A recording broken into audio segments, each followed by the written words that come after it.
and I'm not afraid to say it. Don't get this on the BBC. Every weeknight, I tear through the headlines. The smell of gasoline. Should we be worried about it? From Westminster madness to cultural war chaos. What I'm going to do now is they are throwing things out the car as we speak. Get ready, Britain. Here we go. Patrick Christie's tonight, weeknights from 9 p.m, only on GB News, Britain's news channel.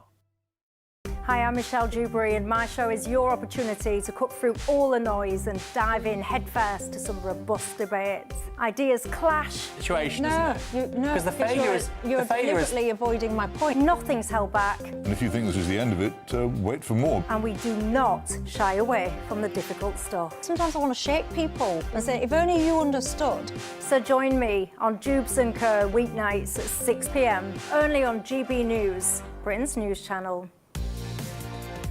Mornings don't have to be tiresome, especially if you have the right company.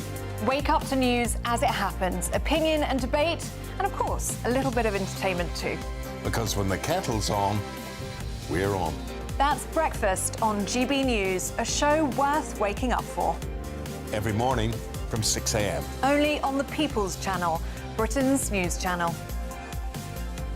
We'll spread the news, you spread the word.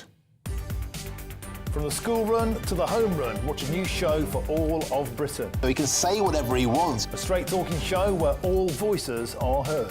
And, you know, when are we going to stop talking about smashing the gangs and actually do it? With the stories that matter from every part of our country. There's a bit of a crash landing there for your Chancellor. Bold, fearless and standing up for you. That's me, Martin Daubney, 3 p.m. till 6 p.m, weekdays, here only on GB News. The People's Channel, Britain's news channel.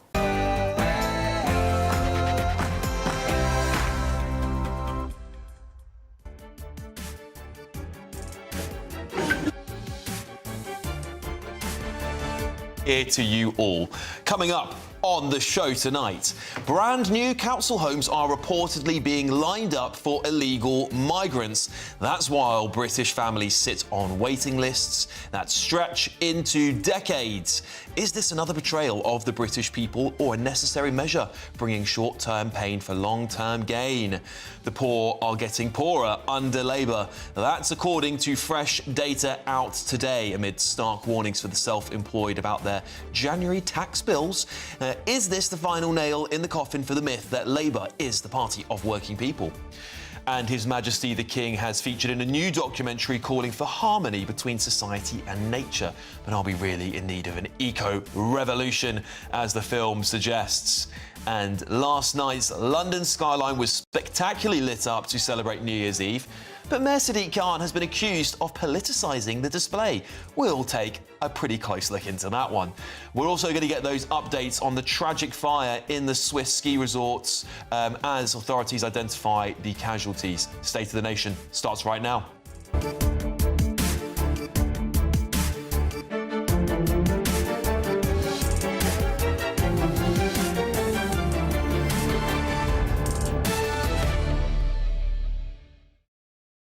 I've also got a fantastic panel with me tonight. Political commentator Aman Bogle and former Labour advisor Matthew Laza. As ever, you know I love reading out your comments. gbnews.com/your say, or you can scan the QR code on your screen right now to get involved. But first, let's get the headlines with Sophia Wensler.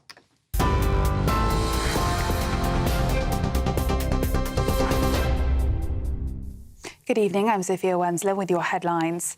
A vigil has been held following a fatal fire at La Constellation Bar in the Swiss ski resort of Crans, Montana, that killed 7 dozen people. The Swiss president gave an update on what he called one of the worst tragedies our country has ever known. Authorities say victims include several nationalities and many were young. Eyewitnesses have told French media that they saw the fire start in the basement section of the club after a bottle containing birthday candles was held up too close to the wooden ceiling. Small boat crossings increased last year despite Sir Keir Starmer's pledge to smash the people smuggling gangs. 41,500 Channel migrants reached Britain in 2025, making it the second busiest year of small boat crossings on record. Reform UK leader Nigel Farage has said Smash the Gangs is a complete disaster. The one-in, one-out deal is a farce, while Shadow Home Secretary Chris Philp said only the Conservatives are prepared to do what control requires and leave the ECHR. But the Immigration Minister, Mike Tapp, told GB News he's confident in Labour's new measures. Inherited open borders. We've seen recently sweeping changes to the immigration system to make it less attractive to come here, easier to deport and remove people, and of course counter-terror powers to take on the smuggling gangs, and I'm confident we'll make progress. Elsewhere, household bills are set to rise today, while temperatures across the country plummet, with snow expected in some areas. The energy price cap increase comes just as a swathe of cold health alerts have been issued for large areas of the UK. Ofgem says the average household will now pay £1,758 a year for gas and electricity, which is just £3 more than before. To the US now, where Zoran Mandami has been sworn in as New York City's first Muslim mayor with his hand on a Quran. The self-proclaimed democratic socialist chose a disused Gilded Age subway station at Old City Hall as a nod to the workers who keep modern New York running. The 34-year-old campaigned to create universal childcare, make public buses free and to freeze rents on 1 million apartments. And Enzo Maresca has left his role as Chelsea manager after 18 months in charge. That's according to the Premier League club. The Italian manager's departure had been expected following a breakdown in relations with key figures at Stamford Bridge. Those are the latest GB News headlines. More news in an hour.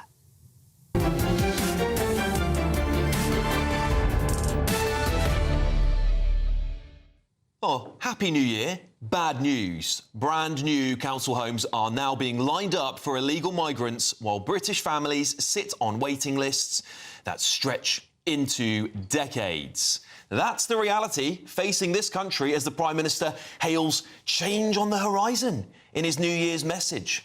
That does sound like change for sure, but bad change for British people, good for people breaking into our country, of course. According to figures last year, over 1 million households are waiting for social housing. Homes that were meant for nurses, care workers, young families and pensioners who've paid into the system all their lives. They will be at the back of the queue, won't they? This is a treacherous betrayal of British people. We're told this policy will save money by ending expensive hotel contracts. But let's be honest, it just shifts the burden onto local communities already stretched to breaking point. Councils are warning they can't cope. Families are being priced out. And in some areas, tenants are being pushed out so properties can be handed over for migrant accommodation.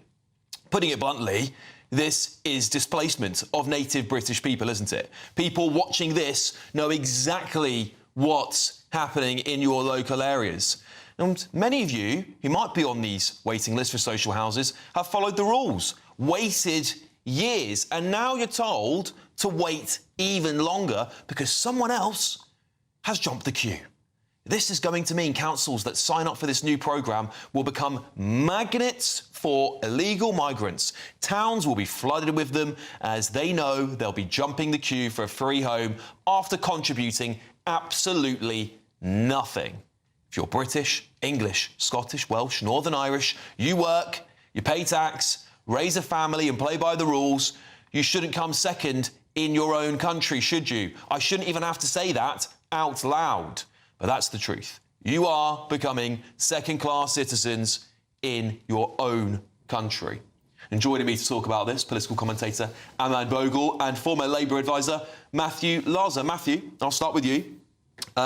This would be quite a betrayal for British people because at the end of the day, I think there is a common principle of nation states, which is they prioritise the people that live here first. And whilst people may not like the hotels situation, how expensive it is, they're actually more concerned that people are in the country. The cost is ridiculous, but they actually just don't want these people here at all. So moving them into brand new council houses that should be built for people on a waiting list, British people, will just be another It's a slap in the face. Well, look, I can understand how reading the headline people feel uneasy, but actually when you dig down into the story, we're not talking about council houses that are being intended, existing council houses, or indeed council houses that are, there's rather too little council house building at the moment, but the council houses that are being completed at the moment, which are intended for local people, being diverted to asylum seekers. What, as I understand it, the proposal is that those who, at the moment, we are wasting billions a year on hotel accommodation. We all read the stories about the guy behind X chain or Y chain of hotels is making a fortune. So what the suggestion is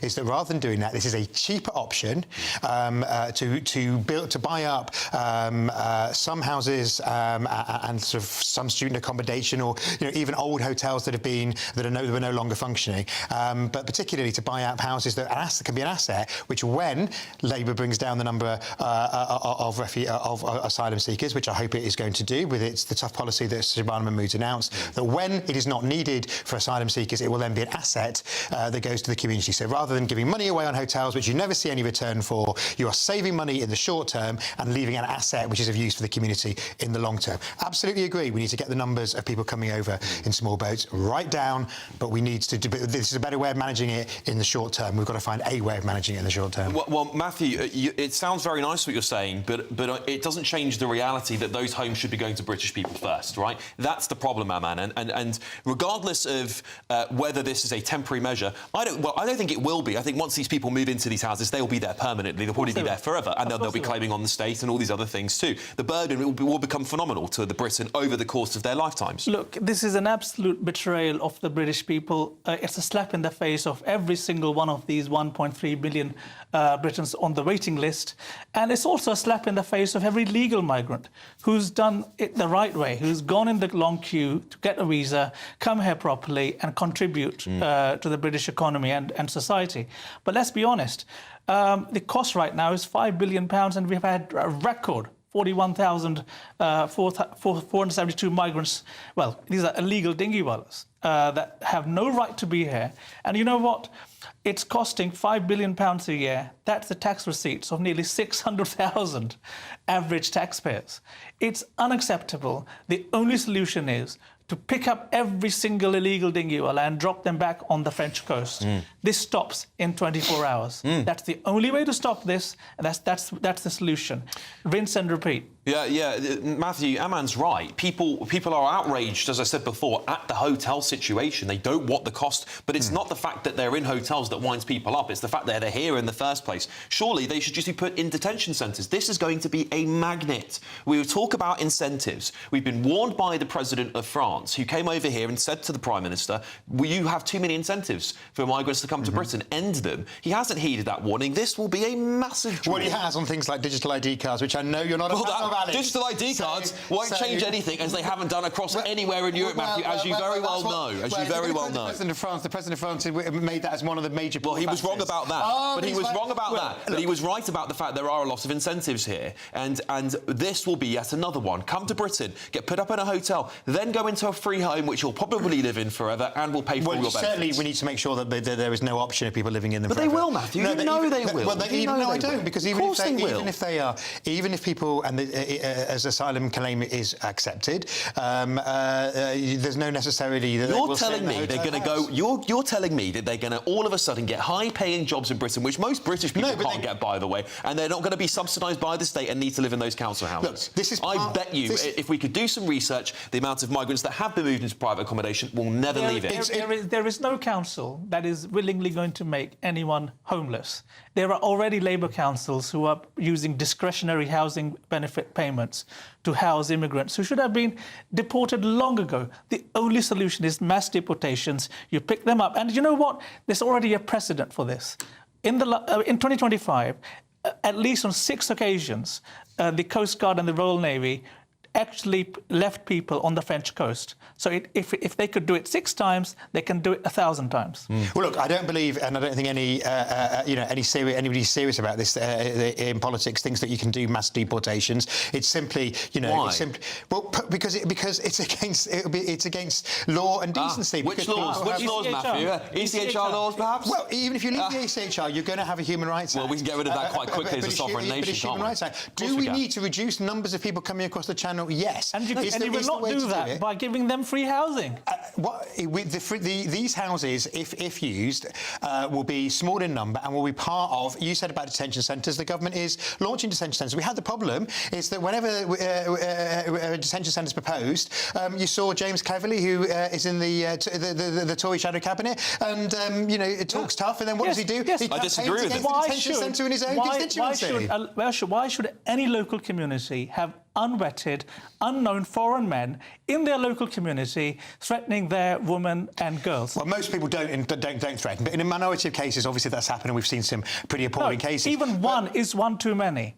But absolutely, and look, of course it is, and that is why we need an asylum system that works. Labour inherited a huge backlog. It is trying to get through the backlog. I think the government should have... the second highest ever number of illegal migrants coming to Britain. And it should have... Apart from the highest ever year, which is one of the first years that it happened. And that is too high, and that is why the government acknowledges that, and that's why Shabana Mahmood, since she's become Home Secretary, has been absolutely clear that she's going to take serious action, including things like, you say about people staying, even if people's asylum seekers' claims are accepted, they're not going to be given indefinite leave to remain, i.e. the chance to live in Britain forever. They're going to have that review continually. Well, that would be... that would be mass deportations in the end, Matthew. I just don't think Labour have got the stomach to do it right now. You want a tougher government. Where their country's safe. Yeah, well, those countries are never going to be safe by our standards. That's the problem, isn't it, Matthew? I mean, we say places like Rwanda aren't safe, but some of our football teams sponsor them as holidays for British people. No, we want to send them back to Rwanda, and of course the Rwandan government won't take them. So what's happened this week is the government has taken action against Rwanda. The Tories gave Rwanda money. We are being tough with them. So they take people who shouldn't be here. But listen, I think whatever you say about this, unfortunately, I think the vast majority of British people are going to be outraged at this story, and I think Labour shouldn't be doing it. It shouldn't be creating more incentives. But there we go.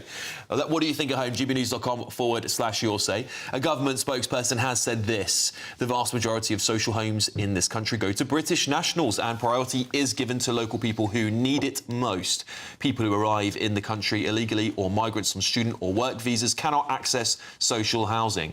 Work is well underway to shut every asylum hotel, with more suitable sites such as at disused military bases coming on stream to ease the pressure on communities and cut asylum costs. We are working closely with local councils and property partners to speed up delivery. Right, thank you very much, panel. I really appreciate it. Coming up, the poor are getting poorer under Labour. That's according to fresh data out today. Amid stark warnings for the self-employed about their January tax bills, is the final nail in the coffin the myth that Labour is the party of working people. And of course, I'll bring you the latest updates on that devastating, horrendous fire in Switzerland today. This is State of the Nation. We'll see you in a moment.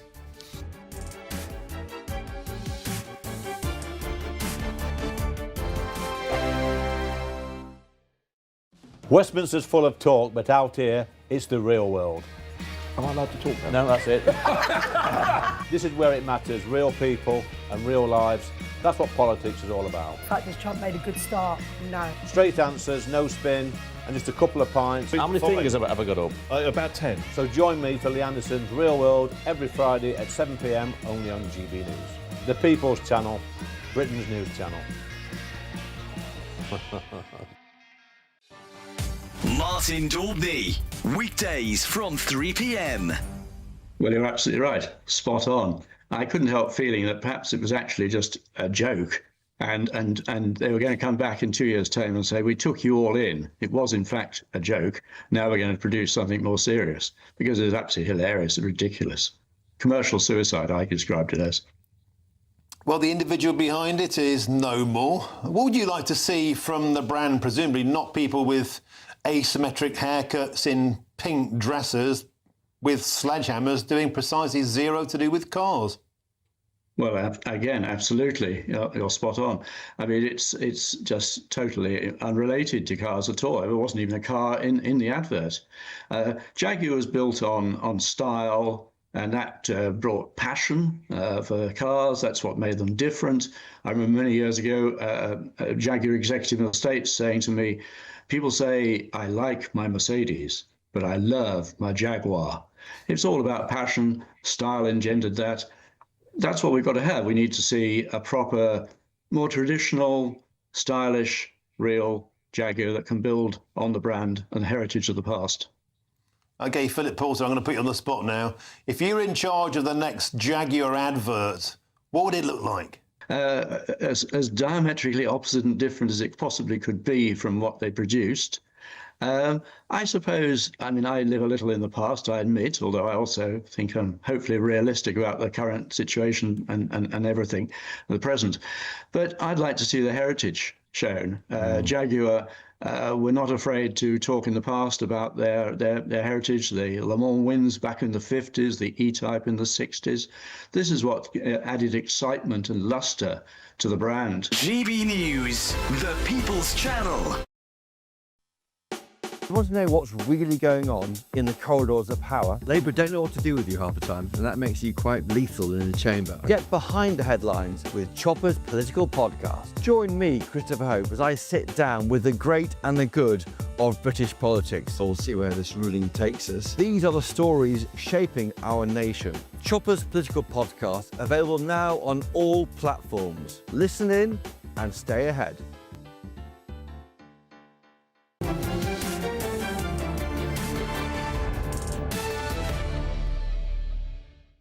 Welcome back to State of the Nation with me, Alex Armstrong. Let's get an update from Switzerland, where tragedy unfolded on New Year's Eve, of course.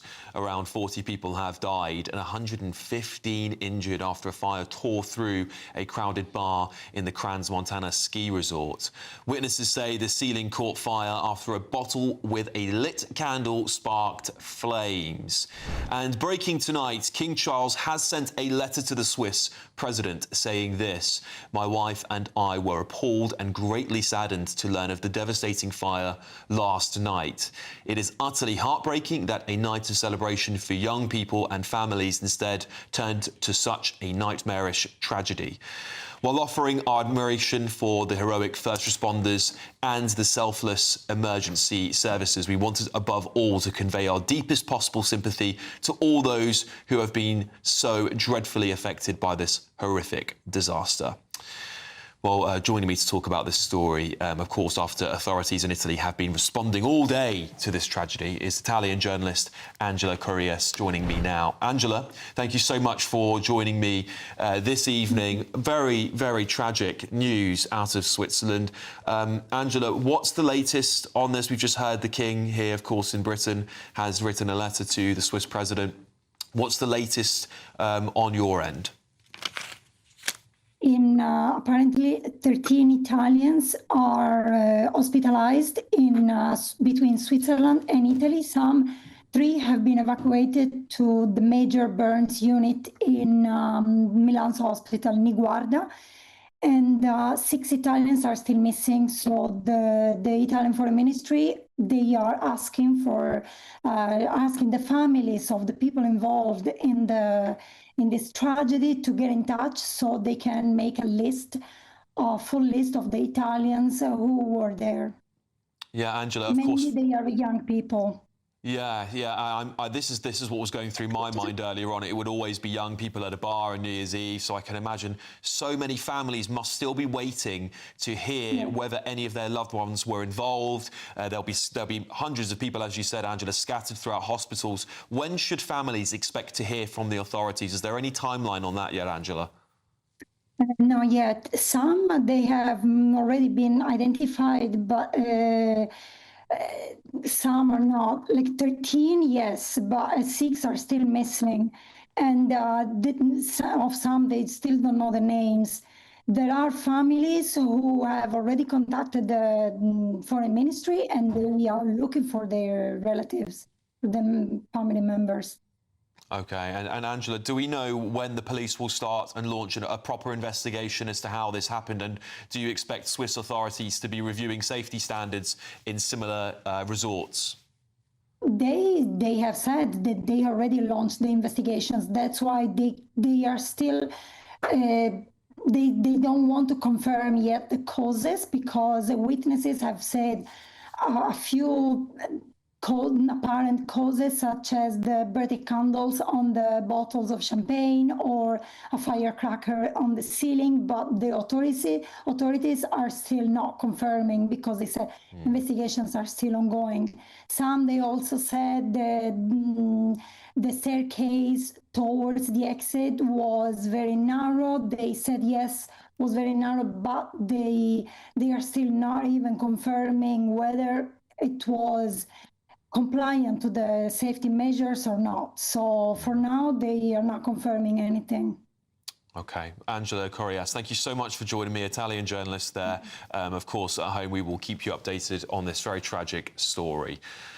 OK, moving on. New figures reveal the UK's poorest households are worse off since Labour took power.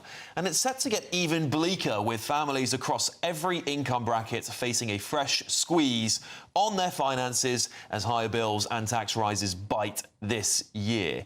Is that going to be the final nail in the coffin for the myth that Labour is the party of working people? Well, with me now is business and finance commentator Michael Wilson. Michael, thank you very much for joining me. Families have seen a tremendous squeeze over the last two budgets, particularly working people being hit hard, as well as businesses. People who have benefited, though, Michael, are perhaps people who are claiming from the state on benefits. Is the myth that Labour is the party for working people well and truly over?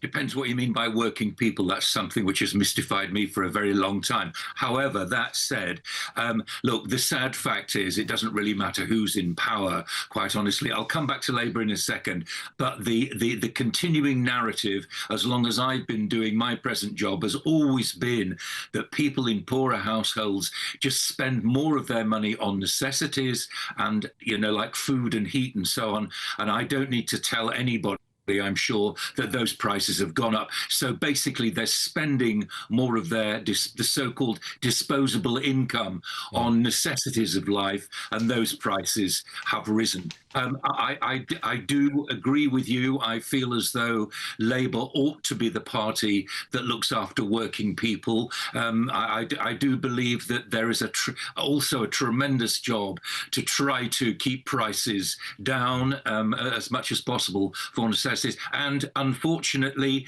can Labour be trusted on the economy?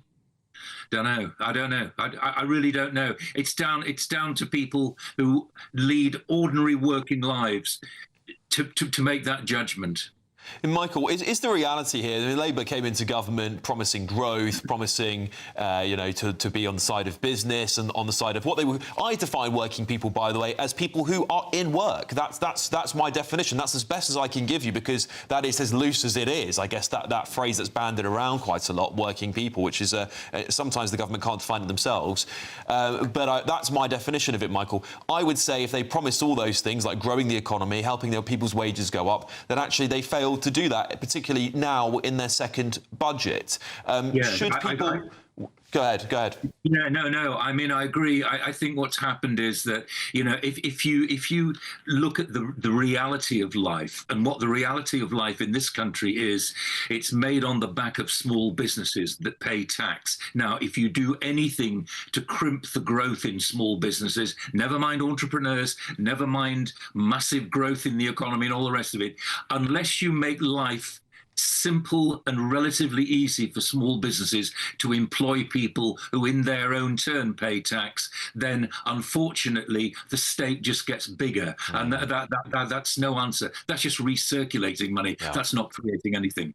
Michael Wilson, thank you very much for joining me this evening to give your thoughts on this story. I really appreciate it. Joining me now, my fantastic panel, I've got Aman Bogle here and Matthew Larza. Aman, I'll start with you. Yeah. There has been this constant, and I guess maybe it's shifted from the words working class to working people, which is a clever play on words that you may be able to separate, mostly because I don't think the Prime Minister's been able to define what working class is at the moment. Do you think this myth that Labour is the party of working people is well and truly over?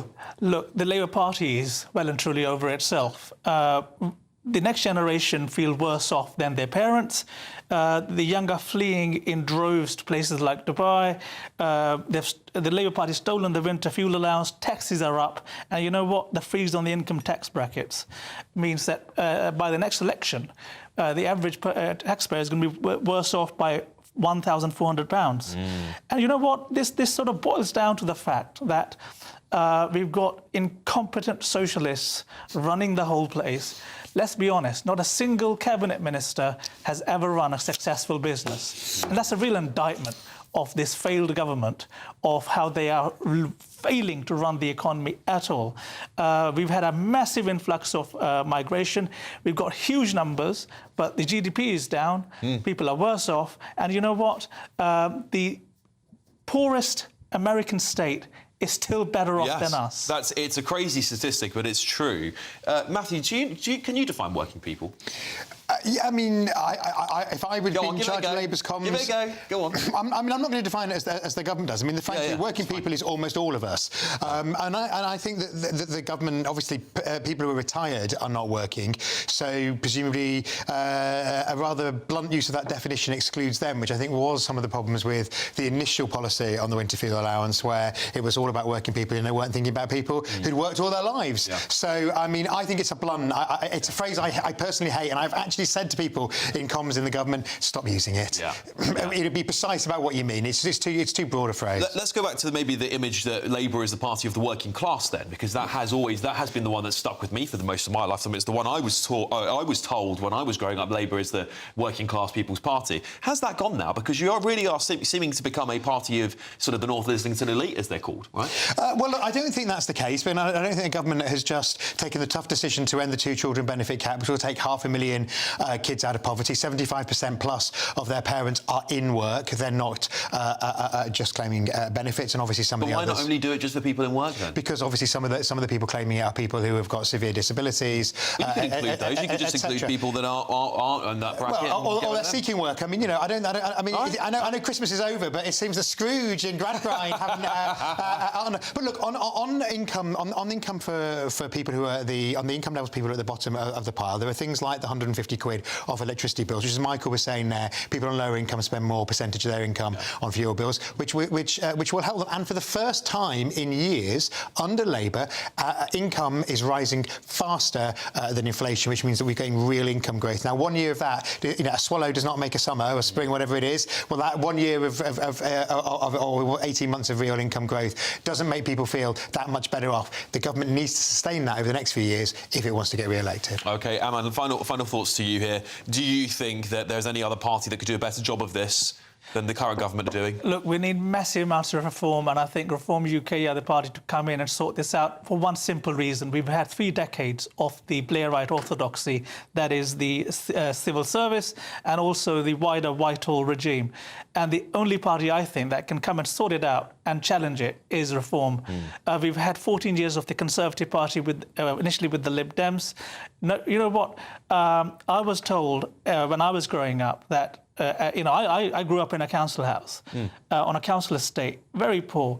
And my grandfather used to tell me, look, son, the only party that's going to lift you up is the Conservative Party. Interesting. Because you have aspiration, get yourself into a grammar school, and the only party that will get you that as an education to lift yourself up is the Conservative Party. It's really interesting, Aman, because that's the exact opposite that I was told growing up. But obviously, I found my way onto that sort of side of the spectrum at the time as well. I mean, the Reform didn't exist for many of those years. But there we go. That's it. Everyone's got a slightly different opinion on this one. Thank you, gentlemen. Thank you to the panel. Coming up, His Majesty the King has featured in a new documentary calling for harmony between society and nature. But are we really in need of an eco-revolution? Hasn't all this nonsense gone too far already? Well, that's what the film suggests, that we should have one of those revolutions. That's next on State of the Nation.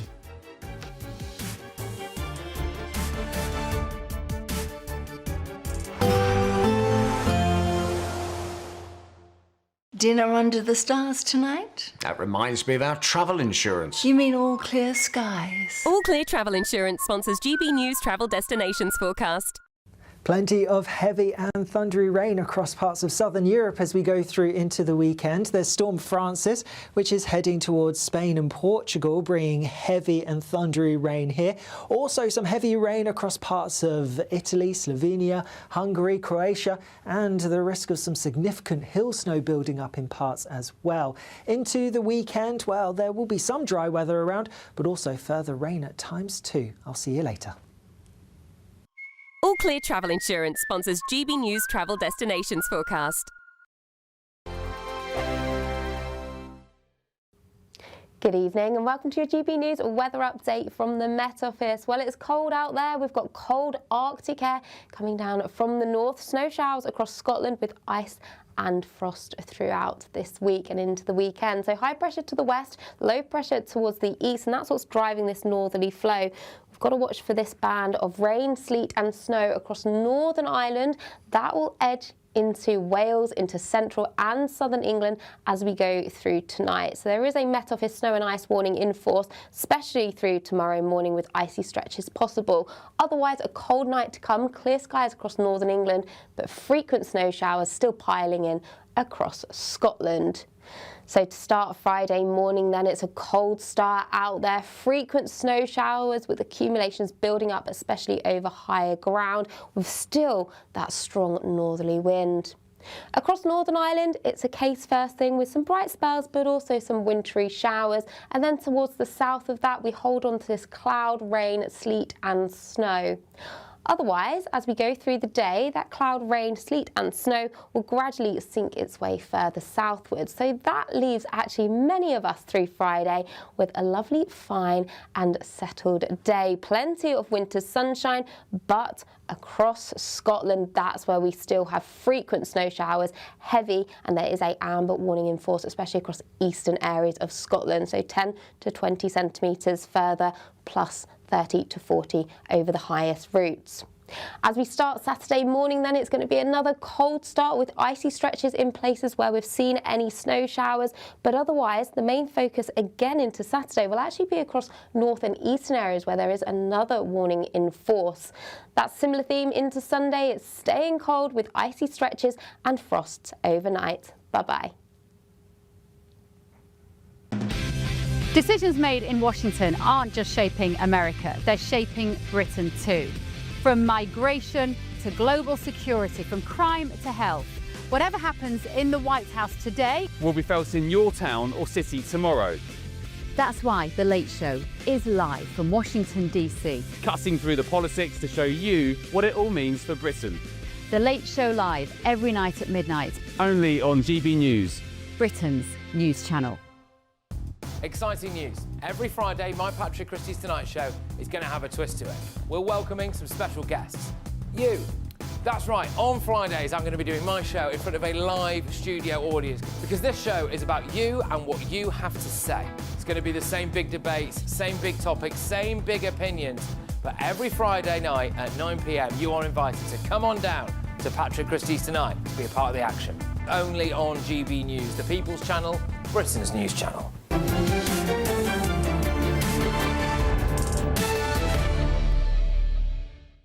Welcome back to State of the Nation with me, Alex Armstrong. Well, a new documentary featuring the monarch King Charles is set to call for an eco-revolution in a bid to save the planet. His Majesty has taken part in a new Amazon Prime documentary called Finding Harmony, using some of Charles's old speeches and environmental campaigns. Let's have a little look. Our nature, ourselves, we are a part of it, not apart from it. He was there at the beginning, saying the truth, and ultimately the world could see that he was right. I think we need to follow harmony if we're going to ensure that this planet can support so many. It's unlike it as anywhere else. Well, do we need an eco-revolution? Or are families simply more concerned with the cost of heating their homes this winter? Joining me now is the Managing Director of Green Oil UK, Simon Nash. Simon, thank you very much for joining me on this New Year's Day. Simon, British people, the energy price cap is going up again. British people have suffered for many years now under massive inflation of our fuel bills, new taxes to pay for things like net zero.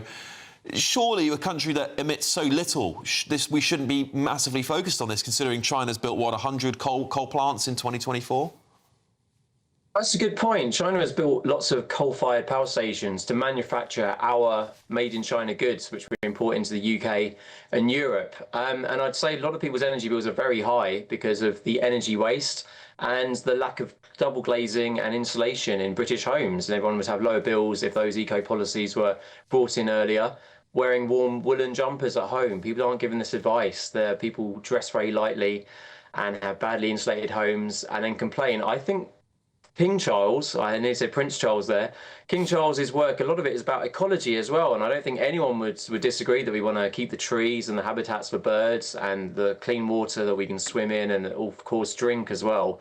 And I think this is a really great move by King Charles to create harmony. We need harmony between humanity and nature. It's about harmony, not exploiting it. And, you know, if you are out of harmony, you might be obese from lack of exercise. That's a lack of harmony. If your children have asthma, that's a lack of harmony from too much air pollution. We can have a bit of air pollution, but not too much. It gives people asthma, causes other health problems as well. So I think it's a really great thing. We do need an eco-revolution for a healthier people and a healthier planet, and also out of respect for the animals in this world as well. And I think a lot of these things, imagine, cycling, you're going to be healthier as a result. Too many cars on the roads, deaths on the roads, all these things, it's out of harmony, and to get towards that harmonious point would be a really, really beautiful thing.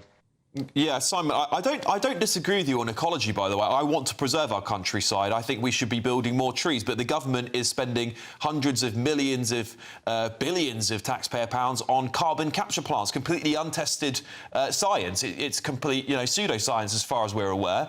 It's spending, billions a year on net zero rather than a gradual transition, a sensible transition to green energy. This agenda is being forced onto the British people, who are also suffering greatly. Many of them will die of cold over the winter because they can't afford to heat their homes. Insulation costs, if it's funded by the taxpayer, it costs people taxes, which then they can't afford to pay their bills to heat their homes. So it's a self-perpetuating problem, Simon, and my argument always is this: if there's going to be a revolution or an industrial revolution to green, surely the consumer should lead it, as it has done throughout history. Why the need to make people suffer for something that hasn't been quite caught on by the British people yet? I think the wealthier energy bill payers are happy to pay a little bit extra to insulate the homes of the poorest people. So you can't have it both ways. Like, we're paying to insulate people's homes. That's largely the poorest people on the majority of people's energy bills. I think that's actually a positive thing. It's the net zero cost is for lots of things, electrifying the car network, for wind turbines and these things as well. And actually the consumer has led it. From most things start with ethical consumers. And actually, I was actually at a net zero debate at the Battle of Ideas a couple of months ago. And one of the lead proponents of not going down the net zero route, he's like, well, I do actually have my contract with one of the big renewable energy suppliers. And actually the liberalisation under Tony Blair of kind of not giving British Gas a monopoly has led to most people now have renewable energy contracts, or not most, but a significant number. Ecotricity, Good Energy, Octopus Energy, these are the biggest players now. That is consumer-led, and the government goes, well, actually, they'll still vote for us if we keep going down the net zero route. And I think that's a really positive thing. The ban on plastic bags, that was led by people taking the road bag to the supermarkets. Eventually, you had the plastic bag tax. Now, having a plastic bag is almost as bad as dropping a cigarette in the street. So it is largely consumer-led. I do think most people believe in this, and they know that it's better for their health overall. And actually, we need to protect the poorest 5% who can't afford to heat their homes. They should be subsidised. They should be maybe burning more fossil fuels to keep their homes warm.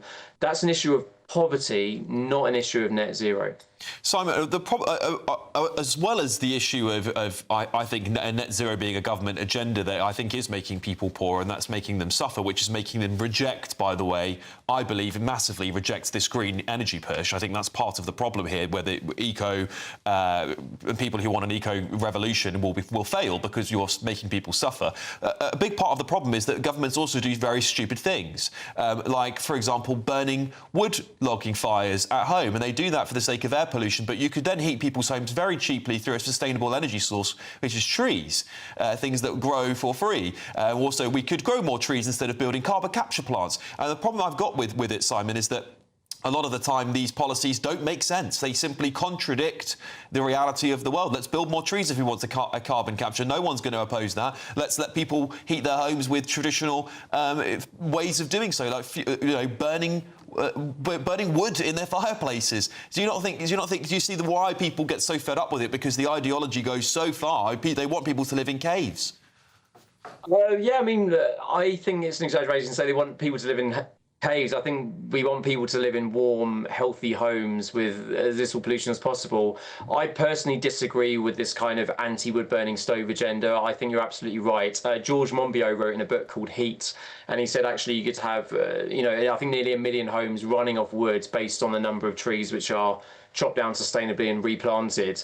I think wood burning is a sustainable method. Of course, you have the Drax power station, which was run on coal, and then it relied on imported Canadian wood from old factory forests, which then became wild forests. They were being chopped down to feed Drax, and that wasn't sustainable.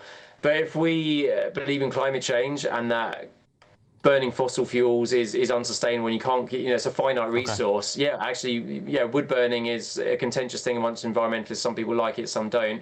But I think that is part of the solution, actually. I remember I met someone from the Green Party in Bulgaria, and he was sort of saying, the kind of almost the gypsy population in a different context to the UK, but they're almost living indigenously. They're burning things on fires to keep warm. He's, we want to become part of the national grid. But actually, no, I believe in energy independence on a small scale. Well, I think more maybe that's, Simon, I'm sorry to cut you off because we're running out of time, but maybe that's an area we can both agree on. That's great. But it's always good to end it on that high note. Simon Nash, thank you very much for joining me this evening.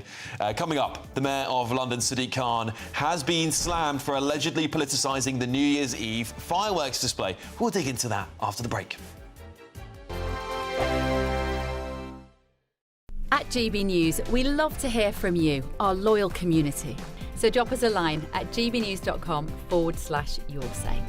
There you can talk to each other and also to the presenters live on air. gbnews.com/yoursay, because GB News is your channel, Britain's news channel.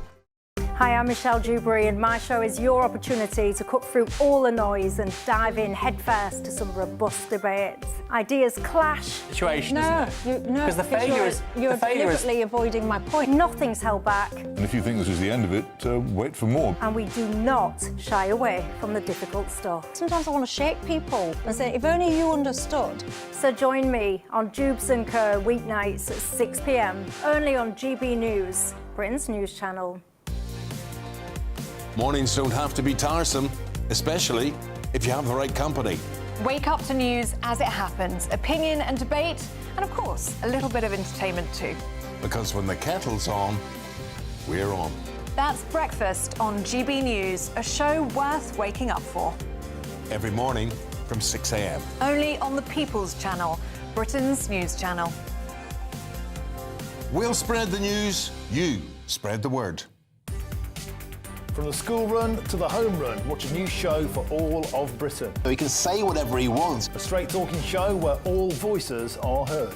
And, when are we going to stop talking about smashing the gangs and actually do it? With the stories that matter from every part of our country. There's a bit of a crash landing there for your Chancellor. Bold, fearless and standing up for you. That's me, Martin Daubney, 3 p.m. till 6 p.m, weekdays, here only on GB News. The People's Channel, Britain's news channel.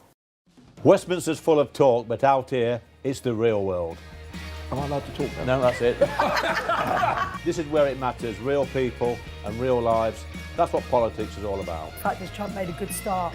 No. Straight answers, no spin, and just a couple of pints. How many fingers have I got up? About 10. So join me for Lee Anderson's Real World every Friday at 7 p.m, only on GB News. The People's Channel, Britain's news channel. Britain was once the envy of the world. But look around. A nation that no longer knows what it is or where it's going. A country that's broken.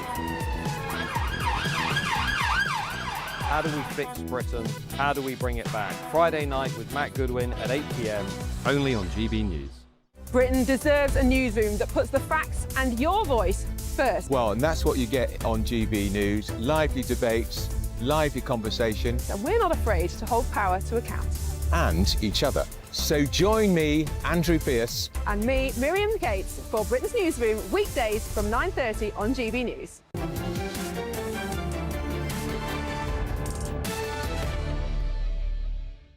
Welcome back to State of the Nation. Well, last night, as midnight struck, more than 12,000 fireworks lit up London's night sky, ringing in for 2026.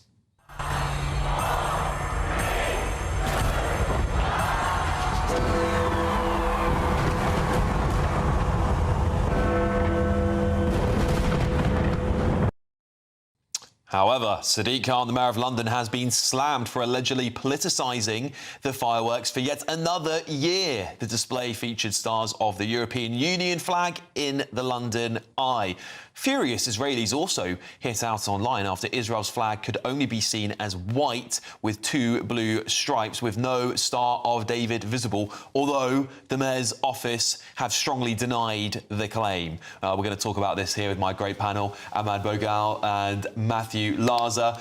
Matthew, I'll start with you. It's always politicised, this event, isn't it? The Mayor of London, every year, he's got to have his name up on it. He's got to make some sort of woke. It was a BLM fist one year, wasn't it? There's the turtles for the environment. The King would have liked that. I'm sure he would have done. I'm sure he would have done. But it just ruins what should be a non-political evening and a time for us all to come together just to enjoy the beauty of the fireworks, and it just ruins it. Well, look, I don't agree with that, because it's not like this is some great centuries-old tradition. Frankly, it's only happened since the Mayor was there. I actually live around the corner, but at the back of the London Eye. So if you stand, I have to stand on my bed to kind of see it, because they keep building buildings between me and the London Eye, because I'm sort of set back from it. So I didn't see any of it, so I didn't see the fire. Right. So what's really interesting? I've seen it since, obviously. What's really interesting about this, Aman, is that I noticed we of course we're here New Year's Eve. I don't know if many of you are watching at home, but what I noticed was this: that actually what you see on the BBC is not the same as what you'll see if you were standing watching the fireworks. That is CGI.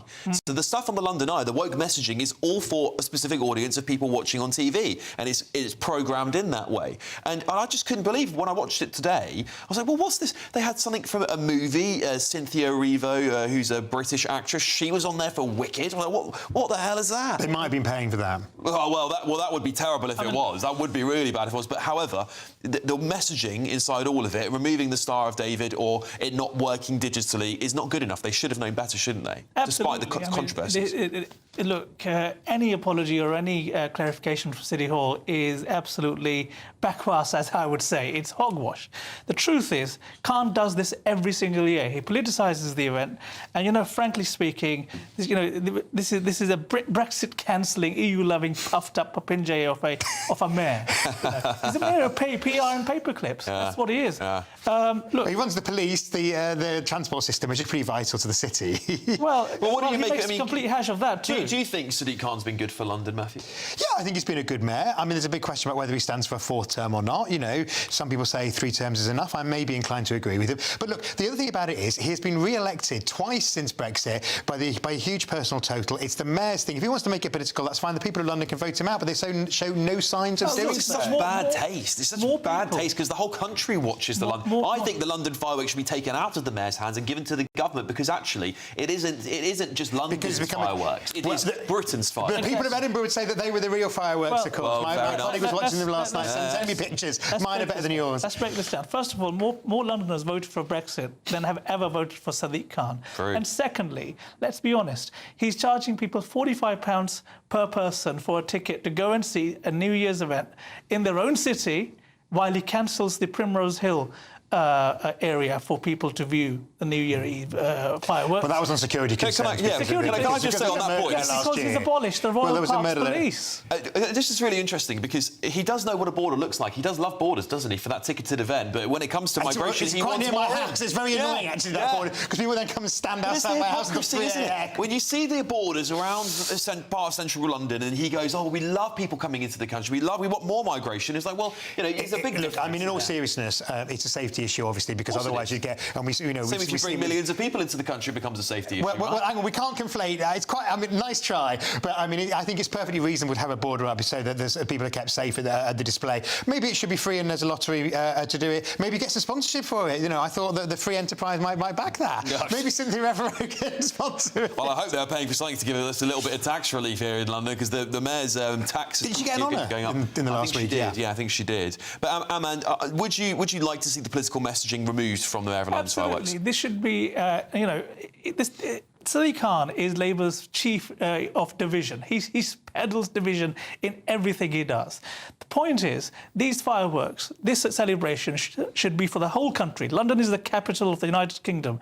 It is not Sadiq Khan's fiefdom. Matthew? Well, I mean, I think if the government wants to take them off his hands and pay for it, Sadiq probably might welcome that because it would save the London taxpayer. But I think showing the world that London's open to business and is close to Europe, I think is good for London. All right, open to business unless you go to Primrose Hill, unless you go to... I mean, open to business in terms of the EU messaging, in terms of the open to the world messaging. I hope they reopen Primrose Hill, but obviously there was a murder there last year. All right. Well, anyway, listen, speaking to the media, by the way, Sir Sadiq Khan said this: we spend a lot of time and effort creating our New Year's Eve celebrations. The theme of tonight's celebration is togetherness. I'm delighted that we have once again shown why London's New Year's Eve celebrations are the greatest in the world. And on the point of the Israeli flag, a City Hall spokesman said this: these animated flags were small and moving, so were not all entirely clear at every point as they gradually formed into the Union flag. All right, thank you, Matthew Larza. Thank you, Ahmed Bogle. Pleasure to see you both today. Happy New Year. And to you, and to be home. Yeah, and as to all of you watching at home, Happy New Year. I'll be back with you tomorrow for Britain's Newsroom. That's it from me. Patrick Christie's is up next. Patrick, what's on your show tonight, mate? Well, the breaking news this evening is that David Lammy has given £250,000 to an Islamist terrorist. Did not bother to appeal the ECHR ruling. Why not, Mr Lammy? Talking of ECHR rulings, I would like to personally thank Shamima Begum, because I think she is about to bring down this Labour government and get us out of the ECHR once and for all. Loads of other stories on as well, including the potential for newborn babies now to be given digital IDs. And I'm going to bring you the very latest in this ridiculous/hilarious story from America about Somali daycare fraud. I've got some fabulous clips for you on that. All that and more.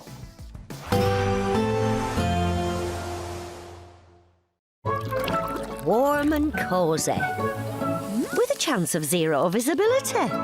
Boxed Boiler sponsors the weather on GB News. Good evening and welcome to your GB News weather update from the Met Office. Well, it's cold out there. We've got cold Arctic air coming down from the north. Snow showers across Scotland with ice and frost throughout this week and into the weekend. So high pressure to the west, low pressure towards the east, and that's what's driving this northerly flow. We've got to watch for this band of rain, sleet and snow across Northern Ireland.